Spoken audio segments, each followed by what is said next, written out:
Assalamu alaikum students, welcome to Arif Langer classes. So today is our third lecture on how do organisms reproduce, which is the third chapter of your class 10th biology beta. तो बेटा जो इससे पहला वाला lecture था उसमें हमने start किया हुआ था एसेक्सुअल रिप्रोडक्शन बेटा, और बेटा उसमें हमने एक टाइप भी एसेक्सुअल रिप्रोडक्शन का कंप्लीट किया हुआ था, दैट इज बेटा फिजन। और फिजन के हमने दो टाइप्स भी वहां पर पढ़े हुए थे, बाइनरी फिजन क्या होता है और मल्टीपल फिजन क्या होता है बेटा। बेटा बाइनरी फिजन में हमने उसके चार टाइप्स भी वहां पर पढ़े हुए थे कि जिसमें एक तो हमने पढ़ा हुआ था सिंपल फिजन क्या होता है, और हमने पढ़ा था लॉन्गिट्यूडनल फिजन क्या होता है, और हमने पढ़ा था ट्रांसवर्स फिजन क्या होता है, और हमने पढ़ा था ओब्लीक फिजन क्या होता है, और लास्ट में हमने मल्टीपल फिजन भी पढ़ा जिसमें कि हमने प्लाज्मोडियम में देख लिया कि प्लाज्मोडियम में मल्टीपल फिजन कैसे होती है बेटा। बेटा जो आज का हमारा टॉपिक रहेगा वो रहेगा अब on different modes of the reproduction. और यानी एक तो हमने पढ़ा था एसेक्सुअल रिप्रोडक्शन में, इससे पहले वाले लेक्चर में पढ़ा हुआ था ऑन द फिजन। आज पढ़ेंगे दूसरा type of asexual reproduction called as the budding. क्या पढ़ेंगे बेटा? आज हम पढ़ेंगे रिलेटेड टू बडिंग। आराम से बेटा कंसंट्रेट कर लेना, हर एक बात जो हम पढ़ने वाले हैं एनटीएससी ओलंपियाड के रिलेटेड बेटा ये चीजें पूछी गई है। एनटीएससी ओलंपियाड के एग्जाम्स में ये सवाल आ ही जाते हैं, आराम से समझ लेना बेटा। बात कर लेंगे बेटा सबसे पहले बडिंग के रिलेटेड। बेटा आपने क्या आज तक सुना हुआ होगा रिलेटेड टू बडिंग? क्या सुना हुआ होगा? सर बडिंग में हम देखते हैं एक ऑर्गेनिज्म के बाहर से कुछ आउटग्रोथ होती है और वहां से एक नया ऑर्गेनिज्म सर तवल्लुद हो जाता है। समझो बेटा यहां पर बात, मेरे वीडियो में आने का फायदा थोड़ा महसूस कर लो बेटा, बडिंग है क्या। याद रखना कभी भी आउटग्रोथ सिर्फ बाहर से नहीं होती है एक ऑर्गेनिज्म की, यानी कभी भी बर्ड सिर्फ बॉडी के बाहर से ही नहीं निकलता है, सिर्फ बर्ड बॉडी के अंदर से भी निकल सकता है बेटा।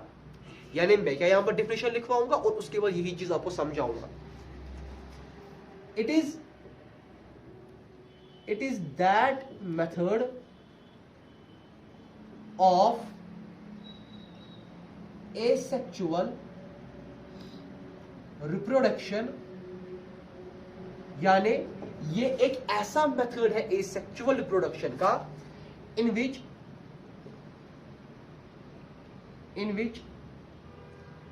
a small outgrowth, यहां तक आपने भी पढ़ा हुआ होगा, लेकिन नहीं, आउटग्रोथ ही नहीं सिर्फ इनग्रोथ भी हो सकती है। in which a small outgrowth or the ingrowth is to be seen outside or inside the parent body। आराम से समझना बेटा। क्या मैंने लिखवाया? मैंने लिखवाया कि it is that method of asexual reproduction, यानी ये एक ऐसा मेथड है एसेक्सुअल रिप्रोडक्शन का इन विच जिसमें अ स्मॉल आउटग्रोथ या इनग्रोथ, या बाहर से एक छोटी सी आउटग्रोथ या अंदर से एक छोटी सी outgrowth is to be seen, देखी जाती है। कहां पर देखी जाती है? आउटसाइड। अगर आउटग्रोथ है तो वो बाहर से ही दिखेगी, और इनसाइड अगर इनग्रोथ है तो वो अंदर से ही दिखेगी। शाबाश। इनसाइड कहां? इनसाइड द पेरेंट बॉडी, या आउटसाइड द पेरेंट बॉडी वो ग्रोथ होगी, या तो inside the parent body growth होगी। इसी बात पर हम देखते हैं बडिंग के दो टाइप्स होते हैं। इसी बात पर हम देखते हैं बडिंग के दो टाइप्स होते हैं बेटा। आराम से समझो, आया हुआ था एनटीएससी में ये सवाल बडिंग के टाइप्स पर। इसी बात पर हम बोलते हैं बडिंग के दो टाइप्स होते हैं। एक को कहा जाता है बेटा एक्सोजीनस बडिंग। क्या कहा जाता है? Exogenous budding, exogenous budding. और दूसरा कहलाता है बेटा एंडोजीनस बडिंग। दूसरा कहलाता है बेटा एंडोजीनस बडिंग। शाबाश। सबसे पहले you can take the screenshot of it, इसके बाद मैं समझाऊंगा एक्सोजीनस बडिंग और एंडोजीनस बडिंग क्या होता है। विद एग्जांपल्स हम ये सारा चीज देखेंगे और डायग्राम से भी। आई होप कि आपने इस चीज का स्क्रीनशॉट उठाया हुआ होगा और बडिंग की डेफिनेशन भी आपने अच्छे से समझी हुई होगी। और अगर मैं बडिंग की डेफिनेशन इरेज ना कर लूं अभी एक्सोजीनस और एंडोजीनस, तो पहले यहां पर मैं आपको दोनों चीजें पहले समझा दूंगा। सबसे पहले मैं उठाना चाहता हूं एक्सोजीनस बडिंग।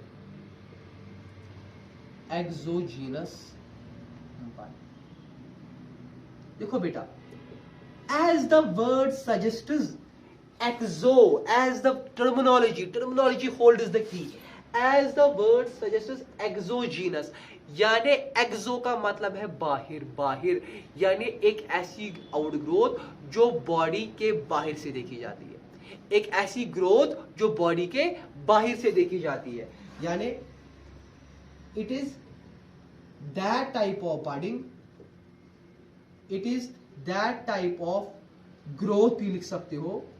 ग्रोथ जो यहां पर है ना, ग्रोथ जो मैं बोलता हूं वो यहां पर क्या, वो तो बॉडी है, ग्रोथ यहां पर जो है वो बड है, वो it's that type of growth और bud which is to be seen outside parent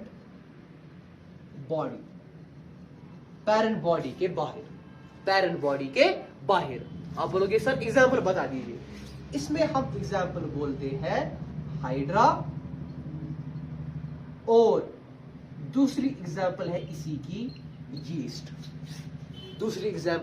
की यीस्ट। अब मैं समझाऊंगा डायग्रामेटिकली हाइड्रा और यीस्ट में कैसे ये बडिंग हो जाती है। आराम से समझो बेटा, ये आपका हाइड्रा है, समझो कि फॉर एग्जांपल ये आपका हाइड्रा है और ये है हाइड्रा के टेंटिकल्स। ठीक है बेटा, क्या देखा जाता है, हाइड्रा में एक आउटग्रोथ निकलती है किसी भी पार्ट पर। सर यहां पर क्यों निकली, यहां पर क्यों नहीं निकली, यहां पर क्यों नहीं निकली? बेटा इसलिए मैं यहां पर दिखा रहा हूं कि यहां पर आउटग्रोथ निकली हुई है क्योंकि वहां पर जो सेल्स डिवाइड है, सेल्स की डिवाइडिंग की रेट जो है वो वहां पर ज्यादा है, यानी सेल्स वहां पर ज्यादा डिवाइड, या दूसरे अल्फाजों में कह सकते हैं सेल्स वहां पर ज्यादा रेट पर मल्टीप्लाई करते हैं, तो इसीलिए यहां पर एक आउटग्रोथ देखने को मिली। फिर इसकी तो खत्म ही है, फिर आगे अब जो यहां से ये छोटी सी आउटग्रोथ निकली, यानी जो यहां से ये बड निकला, ये बड विथ टाइम इसने ये ग्रो हो गया। क्या हो गया? ग्रो। कैसे हो जाएगा ग्रो? समझो बेटा, ये तो पेरेंट बॉडी के टेंटिकल्स ही है, और अब यहां से इसको तो टेंटिकल्स नहीं थे, ये तो एक छोटी सी आउटग्रोथ थी। अब ये थोड़े से छोटे छोटे टेंटिकल्स इसमें भी अब आने लगे। अब इस चीज ने और ग्रो कर दिया। ये है पहले पेरेंट बॉडी के टेंटिकल्स, और ये अब थोड़ा बड़ा होने लगा, ये अब थोड़ा बड़ा होने लगा। अब क्या हो गया? अब इसको इसने भी अब ग्रो करने लगा, और अब तो ये कुछ बड़ा ही हो गया। समझो बेटा, ये तो पेरेंट बॉडी है, अब ये भी लगभग बड़ा हो गया। अब जब चूंकि इसका वजन इतना बढ़ जाता है कि पेरेंट बॉडी इस चीज को बर्दाश्त नहीं कर पाती है, automatically due to that pressure ये ऑटोमेटिकली यहां से गिर जाता है। और कभी एनवायरमेंटल फैक्टर्स भी होते हैं कि तेज हवा होती है, तेज बारिश का बहाव होता है, वो भी इस आउटग्रोथ को जो ये अब बाहर से ये बॉडी बनी हुई है उसकी वजह से भी ये नीचे गिर सकता है। तो लास्ट में क्या हो जाता है? एक तो पेरेंट बॉडी यहां से अलग मिलती है, और जो आपकी आउटग्रोथ है वो एक डॉटर सेल की यानी न्यू ऑर्गेनिज्म के सूरत में अलग मिलती है। तो ये है आपका पेरेंट, ये है आपका डॉटर। सो यही था concept of the exogenous body. आराम से समझो बेटा, एक्सोजीनस बॉडी और एक बार, it is that type of the growth, यानी ये एक ऐसी ग्रोथ है, ये एक ऐसा बड है which is to be seen, जो देखने को मिलता है कहां पर? Outside the parent body. देखो बेटा, आउटसाइड द पेरेंट बॉडी है कि नहीं है? आउटसाइड द पेरेंट बॉडी है कि नहीं है? आउटसाइड द पेरेंट बॉडी है कि नहीं है? आउटसाइड द पेरेंट बॉडी है कि नहीं है? और अल्टीमेटली यही फिर अलग हो गया। तो इस बडिंग को बोलते हैं एक्सोजीनस बडिंग। ये किस में देखने को मिलती है? ये हाइड्रा में देखने को मिलती है। अब इसी की एक और एग्जांपल है, आई होप कि you can take the screenshot of this also. अब इसी की मैं एक्सोजीनस बडिंग की और एक एग्जांपल आपको समझा दूंगा बेटा, जो किसकी सूरत में है, यीस्ट की सूरत में। आराम से समझो, और फिर मैं आपको बोलूंगा एनटीएससी में बडिंग पर सवाल क्या आया हुआ था। अब हम पढ़ेंगे यीस्ट के रिलेटेड थोड़ा, YEAST। अब समझो बेटा यीस्ट के रिलेटेड, अब यीस्ट के रिलेटेड भी होती है यही एक्सोजीनस बडिंग। समझो बेटा यीस्ट के रिलेटेड, मानो कि यीस्ट है और इसके अंदर न्यूक्लियस है और ये इसका साइटोप्लाज्म है। ठीक है बेटा, आराम से समझना क्या हो जाता है। यीस्ट को क्या होता है, यीस्ट में भी एक्सोजीनस बडिंग ही हो जाती है, यानी बड पैरेंट बॉडी के बाहर से ही निकलता है। ये आपका पैरेंट ऑर्गेनिज्म है, यहां से निकलता है बेटा बड, बाहर से क्या निकलता है बेटा, बाहर से बड निकलता है। और अब साइटोप्लाज्म जो है उसका भी अनइक्वल डिवीजन हो जाता है। Concentrate on this word, unequal division, यानी जितना साइटोप्लाज्म यहां पर है उतना वहां पर नहीं है। हाँ, कुछ साइटोप्लाज्म वहां पर गया है, यानी इक्वल नहीं गया है। जैसे कि हम देखते थे in the case of amoeba, वहां पर लास्ट में इक्वल साइटोप्लाज्मिक डिवीजन हो जाता था, यानी जितना एक डॉटर सेल में साइटोप्लाज्म है उतना ही दूसरी डॉटर सेल में साइटोप्लाज्म है। यहां पर इक्वल डिवीजन नहीं होता है, यहां पर अनइक्वल डिवीजन। इसके पास ज्यादा ही साइटोप्लाज्म है, इसके पास कम साइटोप्लाज्म है। इसको कहते हैं पहले unequal division of the cytoplasm. चलो बेटा आगे। अच्छा, अब न्यूक्लियस क्या कर लेगा, जैसे अमीबा में न्यूक्लियस पहले करता था इलांगेट, यहां पर भी न्यूक्लियस कर जाएगा इलांगेट, ऐसे आ जाएगा न्यूक्लियस, थोड़ा इलांगेट कर जाएगा। कर दिया न्यूक्लियस ने इलांगेट, न्यूक्लियस से भी स्प्लिट नहीं हो गया, कैरियोकाइनेसिस से भी नहीं हो गई, अभी न्यूक्लियस सिर्फ स्प्लिट हो जाएगा। अच्छा चलो फिर आगे क्या हो जाएगा। और बेटा जरा मुझे बात एक बोलो, सर आप तो बोलते हो एनटीएससी एनटीएससी, क्या सवाल आया था एनटीएससी में? एनटीएससी में सवाल आया था the small outgrowth which is to be seen in case of the yeast, which is to be seen in case of the yeast is called, इसको क्या बोलते हैं? समझो बेटा, यही सवाल एनटीएससी में आया था, और इस आउटग्रोथ को हम यहां पर नाम देते हैं एज प्रोट्यूबरेंस। इसको बोलते हैं प्रोट्यूबरेंस। प्रोट्यूबरेंस के रिलेटेड एनटीएससी में सवाल आया हुआ था, यू कैन चेक इट। इसको बोलते हैं प्रोट्यूबरेंस, जो यीस्ट में एक स्मॉल सी आउटग्रोथ यानी बड जो बाहर से निकलता है। उसके बाद क्या हो जाता है, अब याद रखना यहां पर और एक बात, यीस्ट में सिर्फ एक ही बड नहीं निकलता है, यीस्ट में बहुत सारे बड्स निकलते हैं। ये आपको बात एक याद रखनी है, इसमें बहुत सारे बड्स निकलते हैं। ठीक है बेटा, इसमें बहुत सारे बड्स निकलते हैं। और अगर यहां पर भी ये ना दिखाऊं मैं अगर यहां पर भी दिखाऊं आगे, देखो बेटा कैसे दिखा सकता हूं। ये पैरेंट बॉडी है, ये पैरेंट बॉडी का अपना न्यूक्लियस है यहां पर, और सपोज ये बड है, यहां पर बड का साइटोप्लाज्म, बड को अपना न्यूक्लियस है, और यहां से और एक बड निकल सकता है, इसको अपना न्यूक्लियस है, और इसी के ऊपर और एक बड, इसका अपना न्यूक्लियस है। तो बहुत सारे बड से लास्ट में बहुत सारे यीस्ट निकलेंगे, खत्म हो गई बात ही। ये ऑटोमेटिकली डिटैच हो जाएंगे फ्रॉम द पैरेंट बॉडी, और वहां से बहुत सारे यीस्ट निकलेंगे। So this is the concept of the exogenous budding in the case of the yeast. In the yeast किसको belong करता है? It belongs to the kingdom fungi. The kingdom fungi. तो आपने देखा एक स्मॉल आउटग्रोथ बड यहां पर थी, उसको बोलते हैं प्रोट्यूबरेंस, और इसी बड से बहुत सारे बड्स भी आगे निकल सकते हैं, और जो ही ये गिर जाते हैं वहां से फिर नए बड्स, वहां से फिर नए यीस्ट्स निकल जाते हैं। खत्म हो गई बात ही। इन्हीं बड़े से हम देखते हैं नए, यही मैच्योर हो जाते हैं, आगे आगे आगे आगे आगे आगे वहां से नया यीस्ट निकल जाता है। तो ये बडिंग का।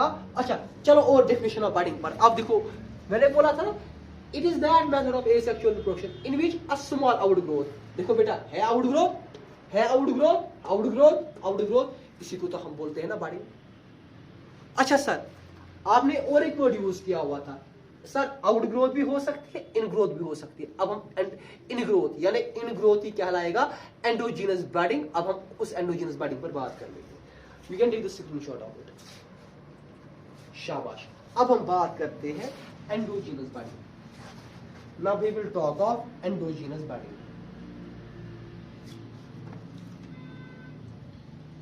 Endogenous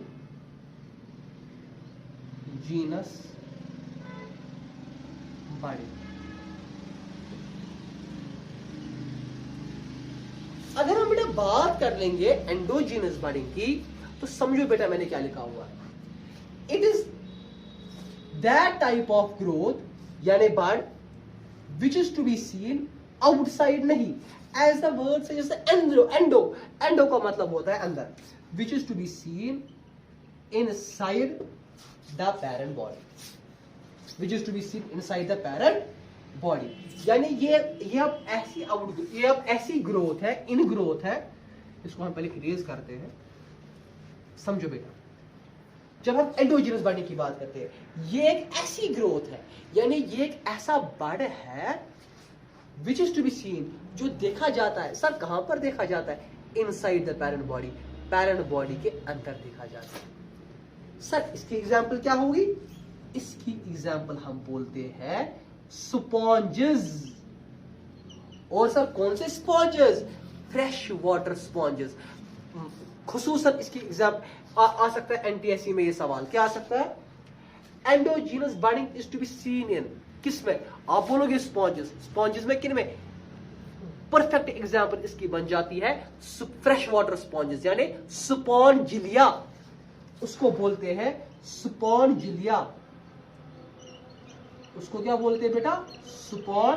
स्पॉन्जिलिया, SPONGILLIA, स्पॉन्जिलिया। तो ये है एंडोजीनस बॉडी। अब समझो ओलंपियाड में भी सवाल कैसे आएगा। मतलब olympiad is a very standard exam. अब देखो ओलंपियाड में सवाल क्या आ सकता है बेटा आपको। पहले मैं यहां पर बनाऊंगा डायग्राम स्पॉन्जिलिया की। सपोज स्पॉन्जिलिया है और स्पॉन्जिलिया के पास कुछ बर्ड है। यहां पर यह है बेटा बर्ड, इन ग्रोथ है। अब देखो पहले एग्जाम में सवाल क्या आएगा। The bud, the endogenous bud in case of the sponges, या उस एंडोजीनस बर्ड को क्या कहते हैं? This endogenous bud present in the sponge, it is to be called as, इसको बोलते हैं जेम्यूल। क्या बोलते हैं बेटा? इसको बोलते हैं जेम्यूल। इसको बोलते हैं बेटा gemmule. The endogenous bud that is to be present in the case of the sponges, या किसी ऑर्गेनिज्म में जो एंडोजीनस बर्ड की हम बात करते हैं, ये कहलाता है बेटा जेम्यूल। क्या कहलाता है बेटा? जेम्यूल। और इसी जेम्यूल के अंदर होते हैं सेल्स। क्या होते हैं बेटा? बहुत सारे cells. And these cells are to be called as archaeocytes। ये कहलाते हैं archaeocytes। These are called as archaeocytes। और archaeocytes डिवाइड होते रहते और नए नए ऑर्गेनिजम्स बनते रहते हैं। अल्टीमेटली एक्सप्लोजन हो जाता है, बहुत सारे ऑर्गेनिजम्स वहां से निकल जाते हैं। और वो क्या होते हैं? वो तो यही स्पॉन्जिलिया ही होते हैं। अब मैकेनिज्म इसका के अंदर से कैसे वो बन जाता है, वो आपको एग्जाम में, किसी भी एग्जाम में 10th क्लास के लेवल पर नहीं आने वाला। सो उसके लिए हमको एक कॉन्सेप्ट चाहिए क्लास 11 का, तो वहां पर पढ़ेंगे। यहां पर हम कोई जरूरत यहां पर पढ़ने की वो है नहीं। बस आपने एग्जाम्पल भी पढ़ी, आपने डिफिनेशन भी पढ़ा, आपने ये भी देखा कि एंडोजीनस बर्ड को हम क्या कहते हैं, दैट इज द जेम्यूल। और जो इसमें के अंदर जेम्यूल के अंदर सेल्स होती है, that are to be called as archaeocytes. वहीं से हमारे नए ऑर्गेनिजम्स निकल जाते हैं। This is enough for the endogenous budding. और मैंने आपको सबूत ये भी दे दिया कि हाँ, बर्डिंग में इनग्रोथ भी हो सकती है, और जो देखी जाती है इनसाइड द पेरेंट बॉडी। ये तो सारी पेरेंट बॉडी है, पेरेंट बॉडी के अंदर हमको बर्ड निकला, न कि पेरेंट बॉडी के बाहर आपको बर्ड निकला। So this complete is the concept of the budding. Budding full complete यहां पर बेटा हो गया। Now you can take the screenshot of this also. So I hope कि बेटा यहां पर कुछ शेड भी आ रही है, ये शेड आपको इरिटेट न कर रही है। So after completing the concept of the budding, तो types of the methods of the asexual reproduction में फिशल आपका कंप्लीट हो गया, बडिंग आपका कंप्लीट हो गया। नाउ अब चलते हैं आगे स्पोर फॉर्मेशन पर। Now let's move to spore formation.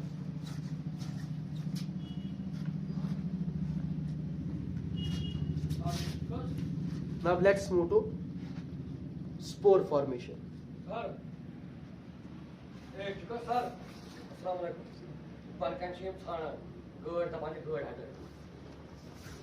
बेटा 2 मिनट मुझे दे दो, सिर्फ 2 मिनट। तू रेडी कौंस? देख बे रेडी कौंस? अले से kan डाले? हां तू सी डालते। आफ्टर मुझे now let's now move to spore formation. अब हम बात कर लेंगे स्पोर फॉर्मेशन की बेटा। अब हम बात कर लेंगे स्पोर फॉर्मेशन।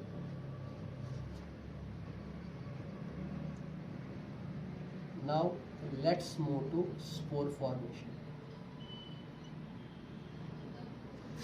तो बेटा अगर हम स्पोर फॉर्मेशन की बात कर लेंगे, सबसे पहले हम देख लेंगे ये हम किन में देखते हैं। देखो बेटा आराम से आप घर में भी इस चीज को देख पाओगे। घर में होती है ना ब्रेड जो आपके घर में होती है, सपोज ये ब्रेड है। इस ब्रेड पर इसको मॉइस्ट कर लो, इस पर कुछ पानी छिड़क दो, ठीक है बेटा। उसके बाद किसी भी कंटेनर में इसको रख दो 1 या 2 दिन के लिए। ब्रेड है, ब्रेड के ऊपर पानी छिड़क दो, मॉइस्ट बना दो, फिर किसी डब्बे वब्बे में कंटेनर में इसको रख दो। 2 दिन के बाद जो ही आप देखोगे वहां पर कुछ थ्रेड लाइक स्ट्रक्चर्स होंगे, वहां पर कुछ थ्रेड लाइक स्ट्रक्चर्स होंगे।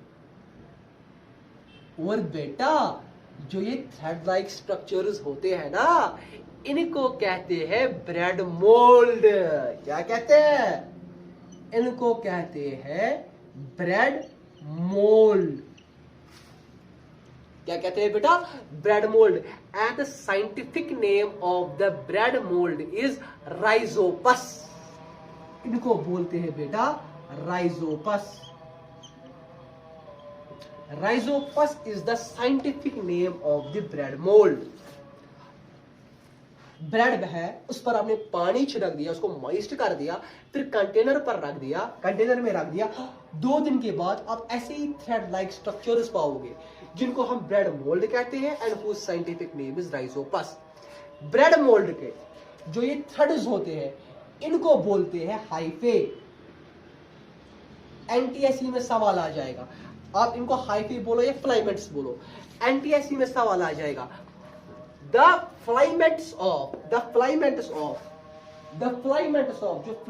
है बेटा, किस चीज के filaments? The filaments of the rhizopus are to be called as, आपको जवाब बोलना है हाइफे। आपको जवाब बोलना है हाइफे। और जो आप ऊपर से ये नॉब देख रहे हो, ये बॉल जैसी देख रहे हो, ये मान लो एक किस्म का कमरा है। क्या है बेटा? कमरा। इस कमरे को बोलते हैं इस कमरे को हम बोलते हैं स्पोरोजियम। क्या बोलते हैं? इस कमरे को बोलते हैं स्पोरोजियम। इसको बोलते हैं स्पोरोजियम। इस स्पोरोजियम के अंदर कुछ बहुत सारी सेल्स देखने को मिलती है and these cells are to be called as spores. These are to be called as spores. NTSC में सवाल आ जाएगा।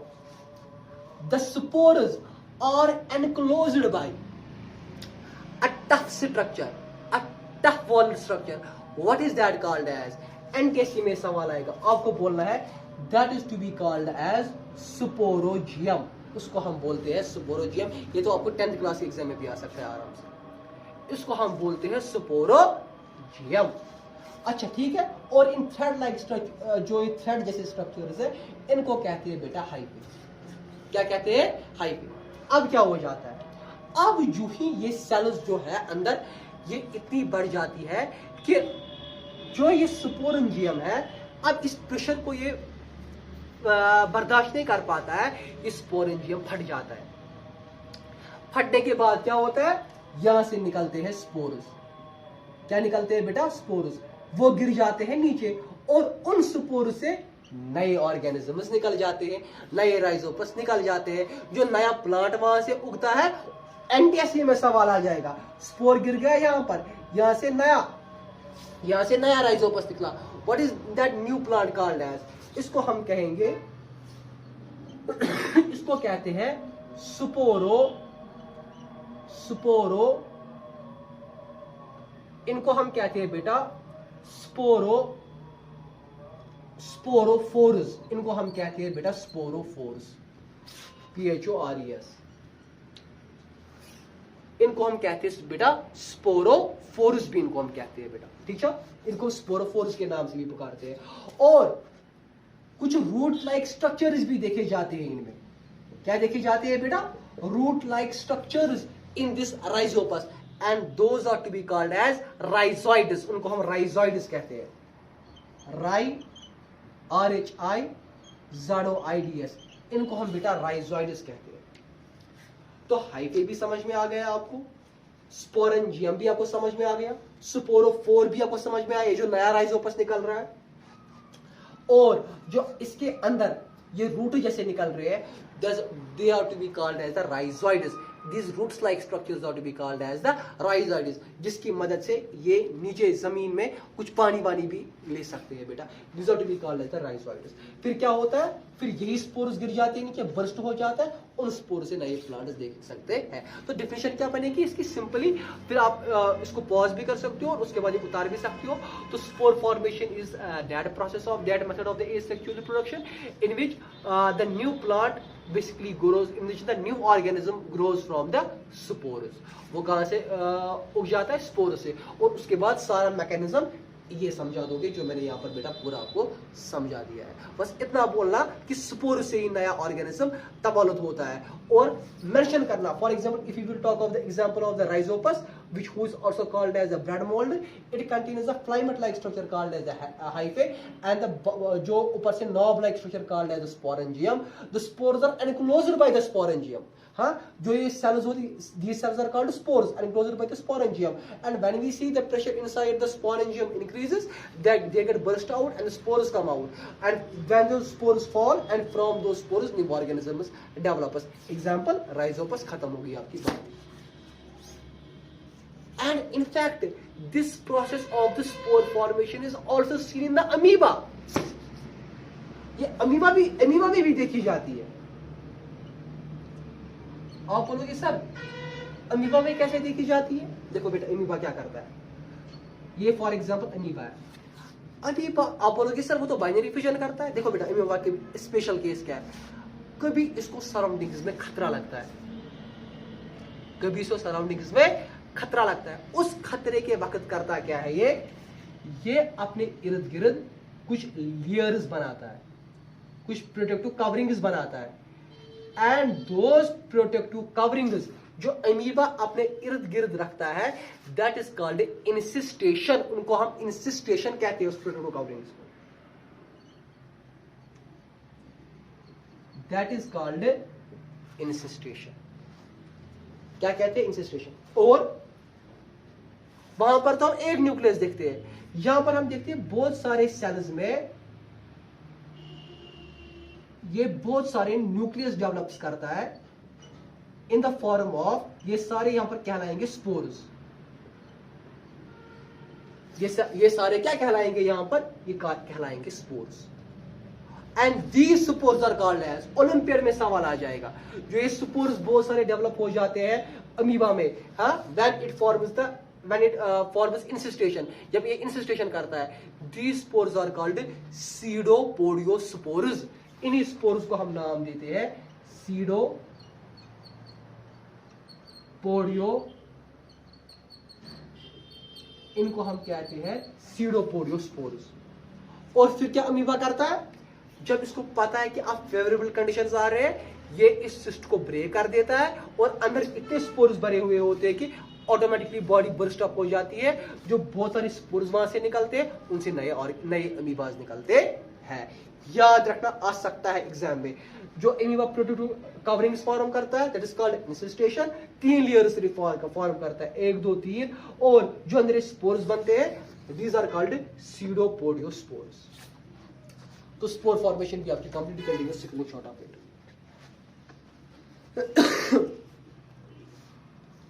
ओके बेटा, इसके बाद और आगे चलते हैं। स्पोर फॉर्मेशन भी आपका कंप्लीट हो गया। Now let's move to fragmentation. Let's now move to fragmentation. ये इंक थोड़ी इसकी कम है और इंक लानी पड़ेगी, अवेलेबल है नहीं। फ्रेगमेंटेशन में क्या हम देखते हैं? फ्रेगमेंटेशन बहुत आधो बच्चों को कंफ्यूजन हो जाती है फ्रेगमेंटेशन में, लेकिन समझना बेटा, आरिफ लंकर के क्लासेस पर आप इस वक्त के चैनल पर आप इस वक्त ये वीडियो देख रहे हो, कोई भी डाउट नहीं रहेगा। फ्रेगमेंटेशन क्या हम देखते हैं? जो एक ऑर्गेनिज्म होता है at the age of the maturity, उसके बॉडी पार्ट्स ब्रेक हो जाते हैं, और ये ज्यादातर मल्टीसेलुलर ऑर्गेनिजम्स में हो जाता है, बहुत सारी सेल्स में होता है, लेकिन जिनका सिंपल बॉडी डिजाइन होता है, not complex body design, simple body design इनका होता है। होता क्या है बेटा, समझना, इसके बाद मैं डेफिनेशन भी लिखवाऊंगा। सपोज इसकी एग्जांपल हम देखते हैं in the case of spirogyra. Spirogyra क्या होता है बेटा? स्पाइरोगायरा में आराम से समझना। मान लो कि ये एक स्पाइरोगायरा है और स्पाइरोगायरा में सेल्स यहां पर सेल्स है। जब ये अटेन करता है, और इसमें न्यूक्लियस भी होगा, अपना माइटोकॉन्ड्रिया होगा, और वो माइटोकॉन्ड्रिया इसमें हेलिकल फॉर्म में होता है, यहां पर डीएनए भी हेलिकल फॉर्म होता ही है। At the time of the maturity ये ब्रेक हो जाएगा, ये हो जाएगा ब्रेक। सपोज ये इस वाले पार्ट में ब्रेक हो गया, ये इस वाले पार्ट में ब्रेक, ये इस वाले पार्ट में break. These small broken parts are to be called as the fragments। क्या कहते हैं बेटा? फ्रेगमेंट्स। और इन्हीं फ्रेगमेंट से, इस फ्रेगमेंट से नया स्पाइरोगायरा आ जाएगा, इस वाले फ्रेगमेंट से नया स्पाइरोगायरा आ जाएगा, और इस वाले फ्रेगमेंट से नया स्पाइरोगायरा आ जाएगा। खत्म हो गई बात ही। यानी आपने देखा फ्रेगमेंट से नया ऑर्गेनिज्म ही आ गया, फ्रेगमेंट से नया ऑर्गेनिज्म ही आ गया, फ्रेगमेंट से नया ऑर्गेनिज्म ही आ गया। इसी को तो हम कहते हैं ना फ्रेगमेंटेशन। डेफिनेशन क्या बनेगी? Fragmentation is that method of asexual reproduction in which a parent body at the age of the maturity, इस वर्ड को लिख लेना, at the age of the maturity, that is broken down into small fragments, and from those fragments the new organism develops। तो अब definition लिखने की जरूरत नहीं है, डिफिनेशन मैंने आपको लिखवाई, इसको नोट डाउन करना, वीडियो को पॉज भी कर सकते हो, आराम से उतार भी सकते हो। सो एक organism at the age of maturity break हो गया into small parts, into small fragments, और उन फ्रेगमेंट से नया ऑर्गेनिज्म ही डेवलप हो गया। सो फ्रेगमेंटेशन आपका complete. Now let's move to last, और कल फिर जो इसके बाद वाला लेक्चर होगा उसमें पूरा ही कंप्लीट होगा, उसमें हम वेजिटेटिव प्रोपगेशन पढ़ेंगे, और इस वाले में अब बचा रीजनरेशन। अब देखो बेटा रीजनरेशन,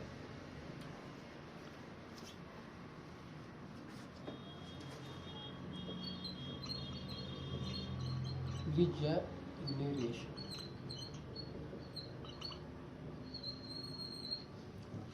सबसे पहली बात, रीजनरेशन क्या हो गया? जिसमें एक ऑर्गेनिज्म कोई बॉडी पार्ट को लूज करता है, इसको फ्रेगमेंटेशन के साथ नहीं मिला देना। फ्रेगमेंटेशन में कोई बॉडी पार्ट को लूज नहीं करता है, बॉडी ब्रेक हो जाती है इनटू स्मॉल स्मॉल फ्रेगमेंट्स, ये बॉडी पार्ट को लूज ही कर देता है। यहां पर मैं एग्जांपल से समझाऊंगा। फॉर एग्जांपल अगर हम स्टार फिश की बात कर लेंगे, स्टार फिश में ये फॉर एग्जांपल आपकी स्टार फिश है, ये आपकी स्टार फिश है। सपोज स्टार फिश पे एक आर्म कट गई,